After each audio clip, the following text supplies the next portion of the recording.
Et bien voilà l'équipe, le mercato est extrêmement en train de basculer de tous les sens actuellement. Alors vis-à-vis de cela, au sein du FC Barcelone, nous allons parler de la clé monumentale que Rodri a eu à infliger au Real Madrid pour rejoindre le FC Barcelone. On va aussi parler le cas de Julián Álvarez, parler le cas de Ferran Torres, sans doute oublier d'autres sujets du mercato. De l'autre côté du Real Madrid, on va voir le cas de Vinicius Junior, voir le cas de Yan Diomandé et d'autres sujets du mercato. Je vous invite de rester jusqu'à la fin. Mettez ce que vous en pensez en commentaire et c'est parti. Salut l'équipe, j'espère que vous allez bien. Moi c'est MC Joli Champa, 100% football, tout ça de l'actualité. Si vous êtes nouveau à la page, n'hésitez pas de vous abonner et de partager au maximum car c'est ça qui fait le référencement. Comme je tiens toujours à dire, c'est gratuit. Tu likes, tu partages et tu t'abonnes. C'est sûr qu'il y a quelqu'un d'entourage qui peut aimer ce que je fais. Donc du coup, n'hésite pas à le partager et abonne-toi. Comme d'hab l'équipe, ça va pas tarder, on va commencer avec le club de cœur qui est très bien le FC Barcelone. Restez vraiment concentrés car il y a à dire. Alors l'équipe, sans doute tarder, on va commencer avec le dossier de Rodri. On tient très bien à préciser que Rodri a parlé avec Deco et Hansi Flick et a donné le feu vert à Barcelone pour commencer les négociations. Selon les médias, l'offre officielle de contrat du club est déjà entre les mains de l'agent de Rodri. Et Barcelone a également pris contact avec Man City. L'opération Rodri à Barcelone est officiellement lancée. Il n'y a plus rien qui pourra arrêter l'équipe. C'est officiellement lancé. Et en interne l'équipe, on constate que Rodri a informé le Real Madrid qu'il a choisi de rejoindre le FC Barcelone. Vous vous en rendez compte? Le milieu de terrain a également communiqué sa décision à Man City qui est prêt à respecter ses souhaits. Cependant, on constate que le Barça a trouvé un accord avec Rodri pour un contrat jusqu'en 2030 avec un salaire de 15 millions d'euros par an l'équipe. Ah ouais, c'est quelque chose de malade. Oui, on se disait tous ici que c'était impossible pour que Rodri puisse arriver au sein du FC Barcelone. J'imagine ce que les fans du Real Madrid traversent actuellement. Parce que si Rodri avait les réseaux sociaux, j'imagine le coup de pressing qu'il devait recevoir avec tout ce qui se passe là. Ouais, pour ceux qui ne savent pas, on dirait que Rodri n'a pas de réseaux sociaux. Vous vous en rendez compte? On dirait que Rodri n'a pas de réseaux sociaux l'équipe. Imaginez s'il avait les réseaux sociaux. Les commentaires dans chaque post, ça devait être vraiment quelque chose de monumental. Le coup de pression qu'il devait recevoir avec les fans du Real, les insultes, le racisme, tout ça. Mais je ne sais pas comment il a réfléchi. Bref, tu sais, vous savez, chacun a sa façon de gérer sa carrière. Pour lui, il a dit, il n'aime pas tous les réseaux sociaux, il est à l'écart. Et alors, vis-à-vis de ce départ de Rodri au sein du FC Barcelone, on tient très bien à préciser que José Mourinho est furieux concernant le dossier Rodri. Alors, on tient très bien à préciser que l'entraîneur du Real Madrid voulait un autre milieu de terrain, mais le club a rejeté plusieurs joueurs qui avaient demandé et s'est concentré sur Rodri à la place. Et maintenant que Rodri va signer au Barça, Mourinho se retrouve sans le milieu de terrain qu'il voulait cet été. Là, ouais, Rodri, tu as fait fort. Rodri, il a fait fort l'équipe. Vous vous en rendez compte? José Mourinho, il a bout de souffle. Ouais, il a bout de souffle. Et là, j'aimerais dire au Real Madrid, les gars, ils se pensent à tout. Les gars pensent qu'avec la thune qu'ils ont, ils peuvent se permettre de faire un mercato qu'ils pensent. Alors que le mercato, c'est pas ça. Le mercato est stratégique. Le football est stratégique. Il faut observer le joueur. Il faut essayer de te renseigner autour du joueur. Parce que je tiens toujours à préciser que quand vous regardez la façon dont Rodri joue, ça ne coïncide pas avec le football de Madrid. Soyons sincères, ça coïncide avec le football du FC Barcelone. Donc du coup, moi personnellement l'équipe, quand j'ai attendu que Rodri veut rejoindre le Real Madrid, je me suis posé des questions en disant, mais Rodri va aller au Real Madrid? Est-ce qu'il voit comment le Real Madrid est en train de jouer? Est-ce que ça coïncide? Est-ce que ça concorde même avec sa façon de jouer? Alors, les questions que je me posais, l'équipe, je constate que j'ai raison. J'ai raison, je suis d'abord un footiste. Ne doutez même pas, même une seule seconde, ne doutez pas. J'aime d'abord le football. Donc du coup, je constate que j'ai raison à la fin. Parce que quand j'ai suivi que Rodri va signer au FC Barcelone, j'ai dit ça y est. Ça y est, ce que je me disais, c'est en train de marcher. Rodri, ça marche bien au sein du FC Barcelone. Quand on regarde très bien l'Espagne, c'est le même football que le Barça joue. Il n'y a rien à dire. C'est identique. Et comme Rodri est en train d'arriver au sein du FC Barcelone, l'équipe, il n'y a plus rien à dire. En termes de milieu, c'est quelque chose de malade. Qui pourra nous arrêter? Qui pourra nous arrêter? Il n'y a plus personne. Ça va aller de tous les sens. Rodri, Pedri, Rodri, Pedri, Rodri, Pedri, Fermin, Olmo, Olmo, Olmo. L'équipe, ils n'auront pas le sommeil à l'heure là. Il n'y a rien à dire. Et alors, vis-à-vis de tout ce qui se passe actuellement pour Rodri qui doit arriver au sein du Barça, on tient très bien à préciser que Ril, la personne qui a relevé en premier que Rodri allait signer au Barça, donne de nouvelles informations. Il a eu à préciser, Ma source n'arrêtait pas de me dire qu'il y avait quelque chose de bizarre dans le fait que tout le monde disait que Rodri voulait signer au Real Madrid. La vérité, c'est que Rodri n'a jamais voulu du Real Madrid. Alors, vous écoutez très bien, les gars. Il ne s'est jamais vu signer à l'équipe du Real Madrid et il n'a jamais vraiment voulu rejoindre le club. Rodri a utilisé le Real pour obtenir un transfert au Barça, ce qu'il a toujours voulu depuis le début. Le Real a essayé de le recruter, ils lui ont bien fait une offre, mais il ne voulait pas rejoindre le Real Madrid. Il voulait que le Barça, Rodri a utilisé Madrid, point final. Il n'y a rien à dire. Il n'y a rien à dire, c'est ce qu'on appelle de la manipulation. De la manipulation. Rodri a manipulé le Real Madrid directement ici au sein du FC Barcelone. Et là, je ne sais pas ce que je vais dire de plus. C'est une fierté. Ouais, c'est une fierté pour nous d'avoir Rodri.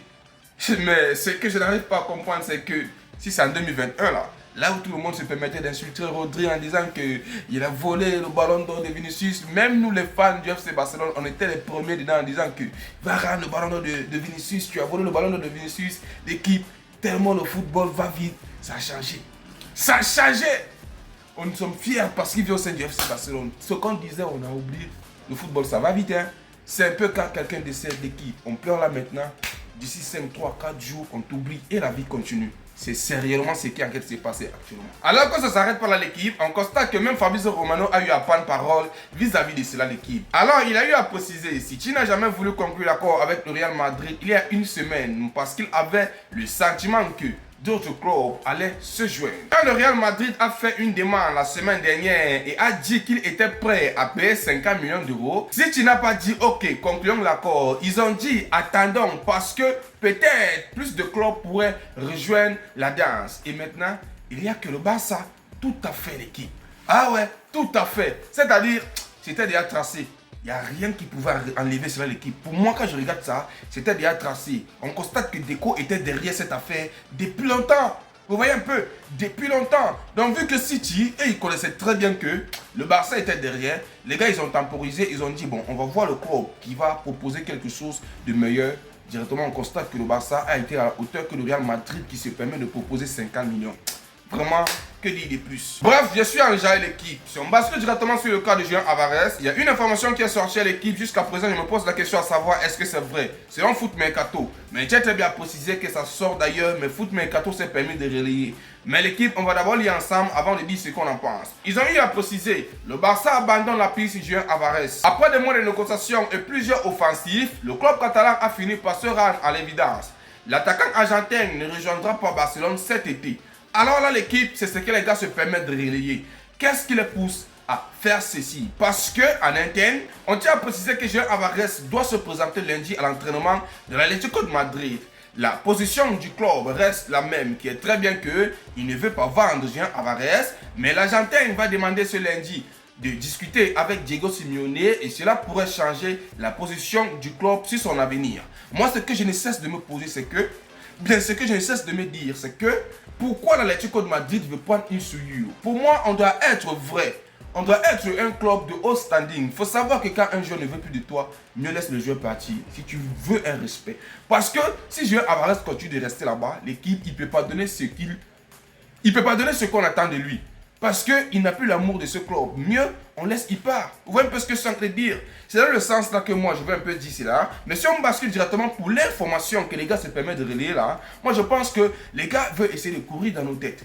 Donc, essayons de consommer les informations qui sortent là actuellement. Parce que j'ai très bien précisé que Deco est actuellement à Madrid pour cette affaire. Tant qu'on ne nous balance pas l'info à propos de Deco, l'équipe, consommons avec modération. Mais vu que vous êtes là, l'équipe, je n'ai pas tardé, je viens ici pour partager avec vous. Donc, faisons grave attention et restons très vigilants pour une suite favorable. Et si on bascule directement sur le cas de Ferran Torres, l'équipe, on tient à préciser que Ferran Torres a donné son feu vert au Paris Saint-Germain. Selon les médias, le club français doit maintenant passer à l'action avec une offre concrète. Et tiens très bien à préciser, Paris Saint-Germain, il faut vous grouiller. Venez avec une bonne thune directement, vous prenez Julián Álvarez. Si dans votre tête, vous pensez que vous allez venir avec une petite somme, il ne va pas partir. Hein?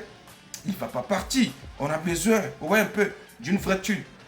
Moi, comme ça, j'ai besoin qu'il parte. Donc, on vous attend massivement. Et on continue toujours avec les infos, l'équipe. Vous connaissez très bien que le FC Barcelone avait un match amical que les gars préparaient de l'autre côté du Maroc. Et alors vis-à-vis de l'équipe, on constate qu'à la dernière minute, il y a une info qui est sortie et je partage cela avec vous. On tient très bien à préciser que le match amical proposé par Barcelone à Tanger au Maroc le 15 août a été annulé en raison de la récente situation sécuritaire à Ceuta. Le club verra s'il est possible d'organiser un autre match amical à cette date. Moi, je m'en doutais bien, je savais très bien que ça pouvait arriver l'équipe. Alors, c'est arrivé. Vous savez, dans chaque chose que je me permets d'imaginer l'équipe, ça se réalise. J'ai dit, le match amical qui peut aller se dérouler au Maroc là. Avec tout ce qui se passe là-bas, les gars veulent essayer de coller leur image à ça. À la dernière minute, on constate que les gars ont réfléchi autrement. Alors, si on continue directement avec le FC Barcelone, l'équipe, on tient très bien à préciser que Liverpool et Barcelone ont tous deux tenu des discussions avec Lucas Bergwijn et sa famille concernant un possible transfert. Aucun accord n'a été conclu à ce stade. Les deux clubs continuant de suivre la situation. Alors, c'était un peu tôt au sein du FC Barcelone, l'équipe. Direction maintenant le Real Madrid. Si tu es arrivé jusqu'ici, alors tu déposes un like, tu déposes un commentaire, si possible tu partages, car ça va me signaler que tu as regardé la vidéo jusqu'ici. Alors directement on va tomber sur le cas de Yan Diomandé au sein du Real Madrid.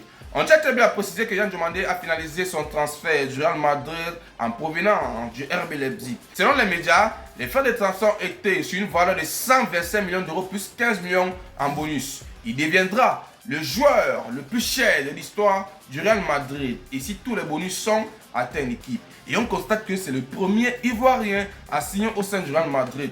Et non seulement ça, on constate que c'est un transfert le plus cher parmi tous les joueurs africains, s'il ne me fait pas erreur. Si je ne me permets pas de dire des bêtises. Mais jusqu'ici, c'est acclamé parce que c'est un rêve qui se réalise. Et moi, tout ce que je peux dire, c'est que bonne continuation et bonne suite. Même s'il a signé pro, ça fait pas grave longtemps. Je pense que à force de jouer avec, comment je peux dire, avec des stars, avec des costauds profils, il va s'habituer. Et vu que l'information est sortie depuis plusieurs équipes, désolé si j'ai réalisé la vidéo plus tard, on constate que le gars s'est envolé directement vers Madrid. Et on tient encore à préciser que Yan Diomandé a passé sa visite médicale avec le Real Madrid. Dans le prochain match qui se déroule là en termes de pré-saison, Yan Diomandé sera dans l'effectif. Donc, il est déjà mieux lancé pour commencer les matchs d'équipe. Et en termes de saison prochaine, on va voir ce que ça va donner. On s'attend tous à voir ce que ça va donner. Alors l'équipe, si on bascule directement sur le cas de Vinicius Junior, on constate qu'il y a un accord qui a été trouvé. Selon les médias, le Real Madrid a annoncé le nouveau contrat de Vinicius Junior. Il a signé jusqu'en juin 2032. On constate que le gars, il est là. Mais le seul problème qui est là, c'est que, ou bien la question que les dirigeants ou bien les fans du Real Madrid doivent se poser, c'est que, est-ce que Vinicius Junior va essayer de faire marcher le duo avec Kylian Mbappé? Vous voyez un peu ce que je suis en train de dire? Si ça essaie de marcher, bref, on peut leur dire qu'ils peuvent réaliser une bonne saison. Mais au cas contraire, ils doivent encore se poser des questions. Et je pense que c'est pourquoi José Mourinho est là. Si José Mourinho est là, c'est pour faire marcher ce duo-là. Sans toutefois oublier qu'il y a d'autres profils qui sont arrivés. Donc du coup, il y a du travail à faire. Et là, vu que la saison est proche, on va voir ce que ça va donner. Vinicius Junior a su imposer ses lois. Le Real Madrid a juste accepté. Vu qu'il a eu à apporter beaucoup de choses au sein du Real Madrid, alors il n'y a rien à dire, il mérite largement de gagner ce qu'il demande. Alors si on continue toujours avec les informations de l'équipe, on va tomber sur le cas de Rodri qui devait signer au sein du Real Madrid. Les gars, il y a quelque chose qui est sorti et ça va vous choquer. On tient très bien à préciser qu'Eduardo Camavinga a rejeté l'opportunité de quitter le Real Madrid, infligeant un coup dur à la quête du club pour Rodri. Le plan du Real Madrid était de vendre Camavinga pour financer un transfert du milieu de terrain de Man City. Mais le Français n'a aucune intention de partir. Pour expliquer, pour ceux qui n'arrivent pas à comprendre ce qui se passe, actuellement le Real Madrid a l'effectif qui ne leur permet plus de recruter un autre joueur. Alors vu que c'était extrêmement touffu, le Real Madrid se permettait maintenant de dire que Camavinga doit quitter le club pour que les gars puissent avancer, non seulement en finance et aussi en termes d'espace. Alors les gars voulaient que Camavinga puisse bouger pour que Rodri puisse arriver facilement. On constate que Camavinga a dit lui ne veut pas bouger, que lui il espère encore avoir une chance au sein du Real Madrid, il ne partira pas. Alors c'est ce qui a bloqué pour que Rodri puisse arriver au sein du Real Madrid. Là-bas, on peut dire c'est la deuxième option, parce que si on vient en premier plan, on constate que Rodri de base d'abord, il ne voulait pas le Real Madrid. Vous voyez un peu. Donc pour moi je pense qu'ils sont en train de balancer cela pour essayer d'enlever la honte qu'ils ont en eux. C'est un peu comme ça qu'ils essaient d'analyser cela l'équipe. Au cas contraire, on sait tous déjà que Rodri ne voulait pas le Real Madrid. Mais maintenant, si on peut regarder le cas de Camavinga, est-ce que c'est normal pour un joueur de dire qu'il ne veut pas quitter le club alors que le club ne voit plus leur avenir avec lui. Le football, c'est du business. Si tu n'es plus rentable, on te vend. C'est un peu ça. Bref, c'est là qu'au Real Madrid qu'on voit des choses pareilles. On espère vraiment que les gars vont essayer de réfléchir autrement pour ce qui se passe là. Parce qu'un joueur ne peut pas se permettre de prendre en otage un club si on veut son départ. Ils sont sérieux. Et on continue directement avec le Real Madrid d'équipe. On tient très bien à préciser que le Real Madrid a identifié Martin Zubimendi comme sa principale alternative si la signature de Rodri en provenance de Man City échoue. Selon les médias, l'avenir du milieu de terrain d'Arsenal a été mis en doute par l'arrivée attendue de Bruno Guimaraes. Zubimendi poussant désormais pour un transfert et demandant à ses agents de rouvrir les discussions avec le Real Madrid et le FC Barcelone.